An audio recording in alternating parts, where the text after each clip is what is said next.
it's whatever you need to be able to do to alleviate yourself of the mindset that money is a bad thing is maybe the most important thing that you can do in general. And it has nothing to do with money. It's not, like, being able to free yourself of that belief has nothing to do with money. It has everything to do with your ability to take the things that you believe to be true and change them for the betterment of yourself and for the people around you. And starting with being allowed to make more money and still be a good person is a great place to start. Yeah. I mean, it's your intent, right? We're talking about your intent. Yeah, but like, there's nothing wrong with you saying, no, I'm not giving any money to fucking charity. I want to make $100,000 extra dollars for me. At Active Life, we believe that the healthcare clinic of the future is the gym. Everybody starts with the best case scenario in mind. Never sell anything to anybody who is not in the market for what you have. The only reason we work out is to create the opportunity to recover. And the healthcare provider of the future is the coach. And this is why you guys need to get paid well, because what you're doing is really, really hard work. What's up, Active Lifers, and welcome back to another episode of Turning Pro on the Active Life Podcast. I'm Larry Gaier, and we're here with Dr. Sean Pestucci. What's up? Oh, what a pro. And today we are going to talk about how the number one missing skill for a fitness business owner is business skills. Yes. What you guys both have. Yeah. Which we both have. Which we're crushing. The peanut gallery over there. So why is that the number one missing skill? I don't know why it's the number one missing skill, but it is the number one missing skill. And how do you know that? Because there's like, what's the proof for that? What does it look like? I'll give you a really good example of what it looks like. When we talk to gym owners and we ask them what their profitability is, and they tell us they profit, I profit $2,000 last month. I'm like, oh, okay, great. Like, what was your salary? I don't have a salary. I just take $2,000 a month. That's not business. I understand. That's not business. You're not running a business. And, it's the having two credit card problem. One credit card is personal, one credit card is business. And you're like, oh, I guess I can put this on the business. And you end up running your entire life on your business credit card and not having actual financial barriers between business and life. That is not running a business.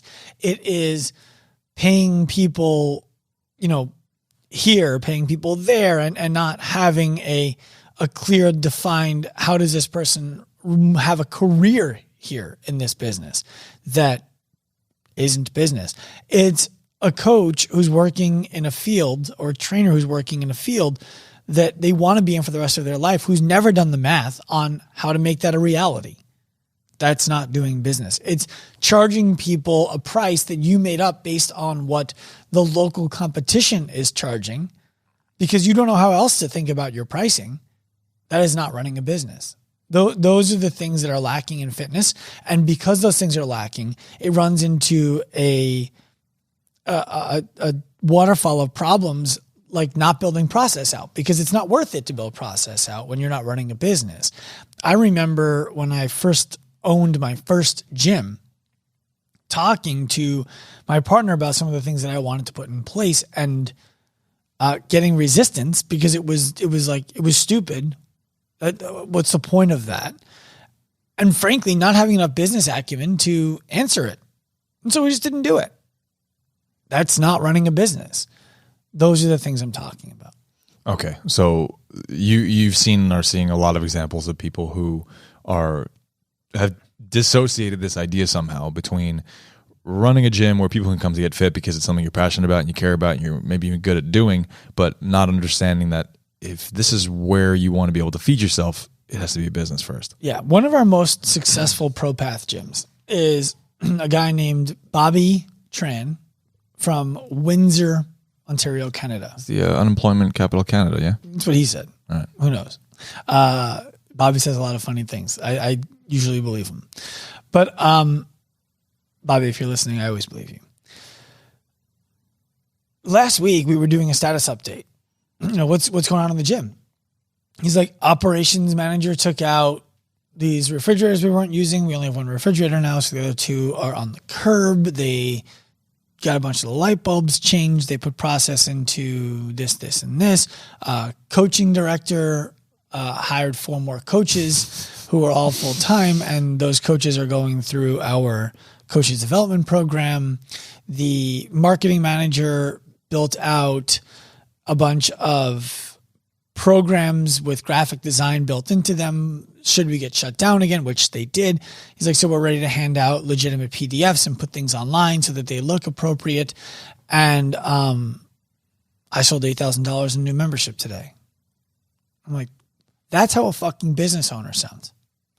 And most people listening to this are like, well, I mean, an operations manager, a marketing manager, Right. a coaching director. And that's what stood out to me the most strongly. As Right. oh, right, that's what a business sounds like. Yes. And it's like, well, what's the difference between his gym and your gym?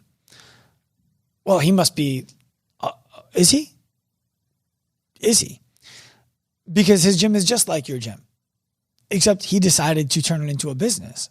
And Bobby was successful without active life. I don't want to conflate that he was a nothing burger and we made him great. Like, good for us. Bobby was a loser until he found us. Bobby was able to amplify who he is through working with us. And he was able to take his gym from being really good to being really great with us. And that's, to me, that's what business owners are. That's what running a business looks like. Too many fitness professionals are afraid of running a business because I was just going to ask you about that. Why? they think it's at odds with providing a service. It's here. I'll give you a really simple example that I've seen a lot of coaches who we work with struggle with until we work them through it. Have a 24-hour cancellation no-show policy. What that means is if a client cancels or no-shows with 24 hours or less notice, they get charged for that session. Now, what's the value of ever telling the trainer I'm going to cancel if you're going to get charged anyway? Decency. Integrity. It allows the trainer to know, or the coach to know, my clients are not taking advantage of me. And so what we do with the coaches who we work with is we tell them, if somebody cancels one time over a 12-session package, they get that session back at the end because things happen. If they cancel twice, they lose both. When I say cancel, I mean within a 24-hour window. If they no-show, they just lose it. It's gone. I'm sorry, the session is gone. Fitness professionals resist that. They push back on that because they're like, what if my clients leave me? Well, then you're allowing them to take advantage of you at every turn. And they will without having any malintent at all. Mm-hmm. It's just you said there are no boundaries. So they don't have to worry or think or consider you when they make decisions day in and day out. Does that make them a better version of themselves? Or does it allow them to be a lazy version of themselves? So fitness professionals have somehow decided that business and pursuing it and getting good at it means that they're doing something wrong with respect to people. Yeah. Which is a big problem. It's crazy. And you know, because what it is everywhere that, look, money's a tough subject and people look at the world in very different ways. And there are people who will shame big pharma and yell and scream about how terrible the pharmaceutical industry is until they want a vaccine. There are people who will cry about how terrible insurance companies are and how much money they're making and it's unfair until they need to use it.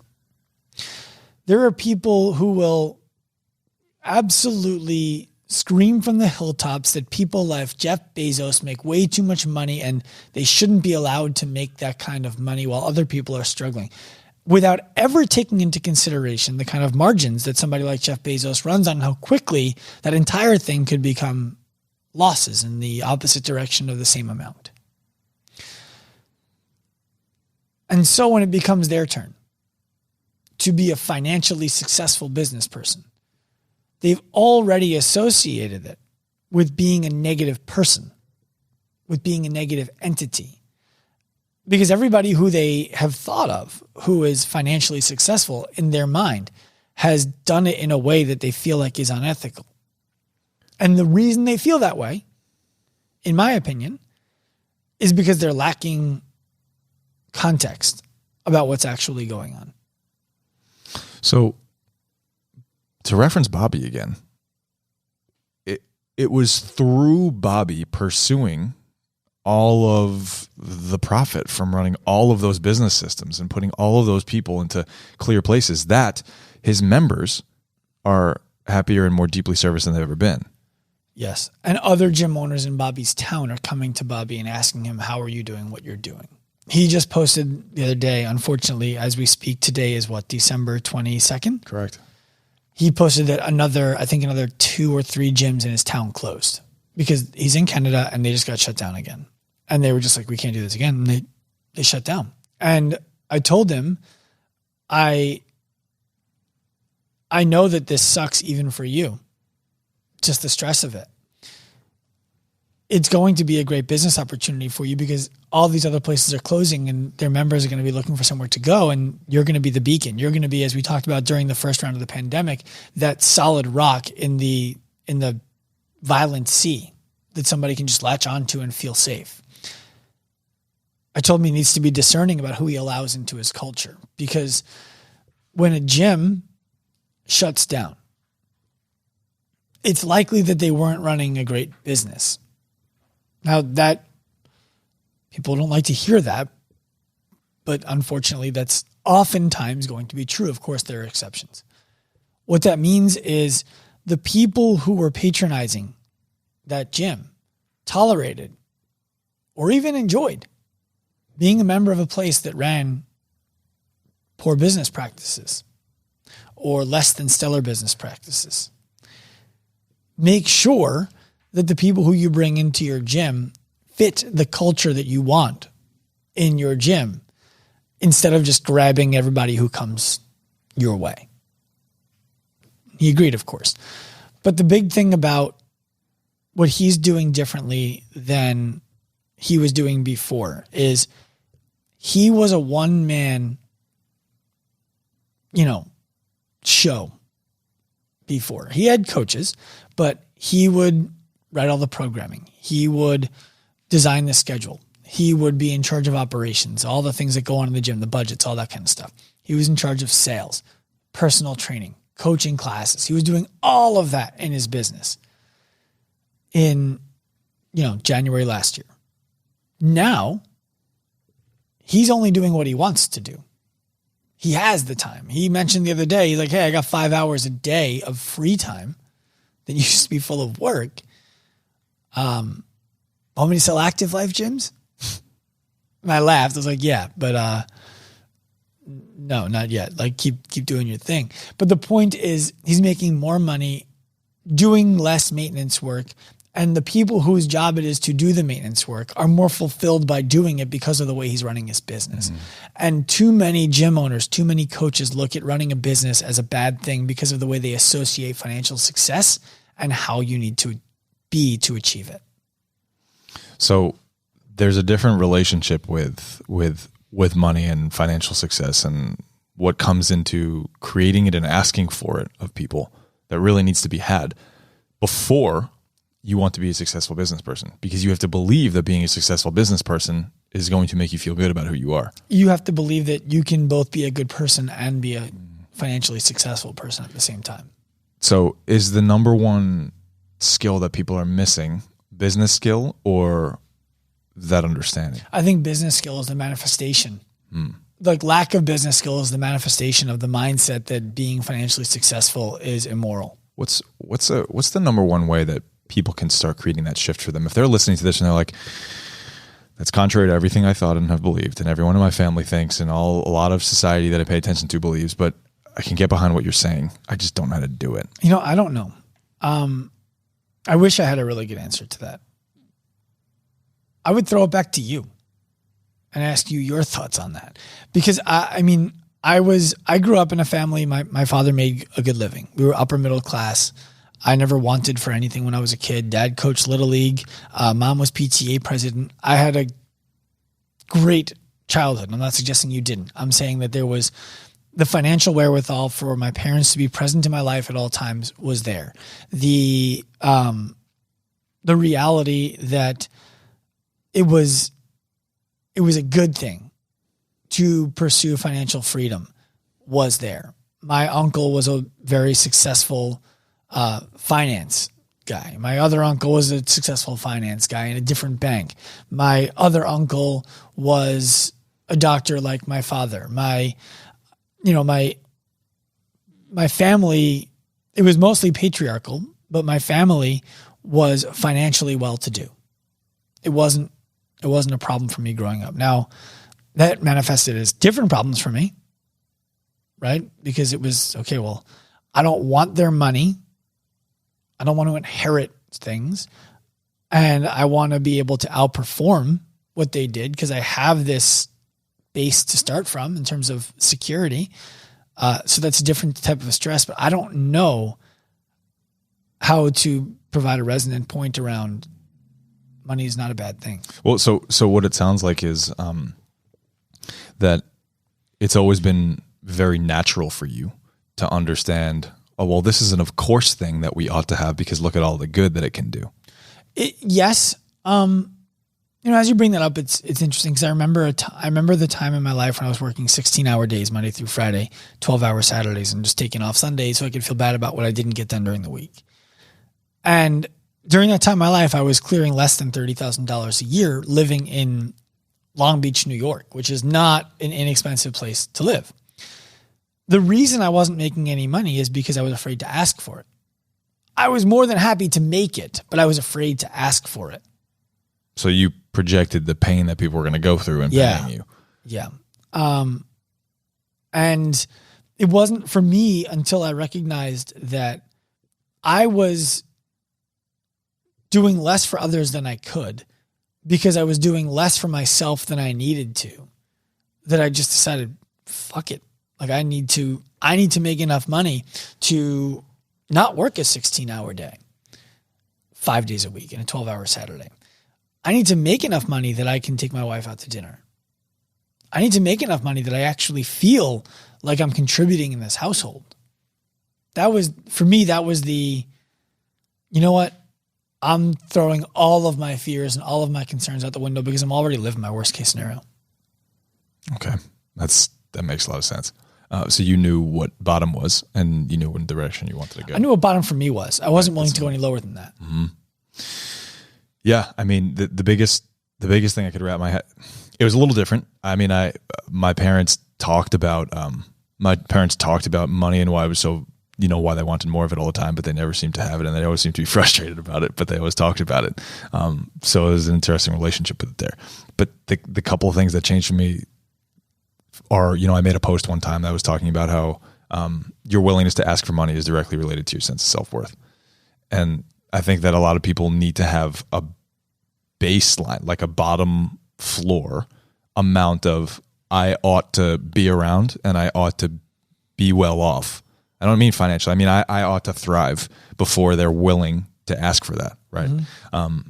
And the other thing was this book that I read called The Science of Getting Rich. And I don't know how scientific it was, but in it, not very scientific. But in it, the author, whose name was Wallace Wattles, it was written in the early 1900s. He was just talking about how, whatever, it's not noble to be broke, right? Like whatever higher power you believe in or care about, they don't want you to struggle and be broke. You're not crushing it for yourself or for anyone by being broke. And I've had very, very little. And I think that there's a groundedness that comes with having little. But after you understand that and you find yourself relatable to the other person who doesn't have much, if you believe that you should have, and you believe that in your work, you can make better by other people, and those people are willing and eager to give you their energy in the form of money to exchange for what you could do for them to make their life more valuable than it would be had they kept the money and not gotten the service, then what are we really waiting for, right? Well, I think it's the fear around, will people give me the money? Will people exchange that energy? And I think that what it comes down to for all of that is you know, maybe try changing your context altogether and declare, please don't do this, but do it in your own head, that if I make $12,000 more this year than I made last year, I'm going to donate all of it to charity. Would that feel good? Would you feel better about asking for money if it wasn't for you, but if it was for charity? I think that most people probably would. Okay. Well, now what happens is you make that $12,000 and you said you would donate it to charity in your head, but you really need it. Do you donate it to charity?